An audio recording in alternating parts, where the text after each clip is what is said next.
কাদম্বরী দেবীর সুইসাইড নোটের কয়েকটি লাইন পাঠ করি।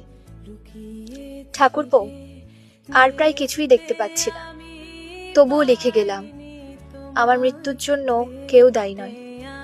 দায়ী নন বাবামশাই স্বয়ং দেবেন্দ্রনাথ ঠাকুর, যিনি জোর করে তোমার বিয়ে দিয়ে আমার থেকে কেড়ে নিলেন তোমাকে। দায়ী নন মেজবউ ঠাকুর, যিনি কোনো দিনই আমাকে তার নতুনের যোগ্য স্ত্রী ভাবতে পারলেন না, দিলেন না এতটুকু সম্মান। দায়ী নন আমার স্বামী জ্যোতিরিন্দ্রনাথ ঠাকুর, যার জোব্বার পকেট থেকে আমি পেলাম এক বিখ্যাত নটির প্রেমপত্র।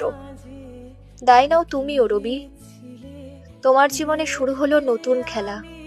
নতুনকে তো জায়গা ছেড়ে দিতেই হবে পুরাতনকে। তুমিই তো লিখেছ, ঢাকো তবে ঢাকো মুখ, নিয়ে যাও দুঃখ সুখ, চেও না ফিরে ফিরে, হেথায় আলয় নাহি অন্তরের পানি চাহি, আধারে মিলাও ধীরে ধীরে।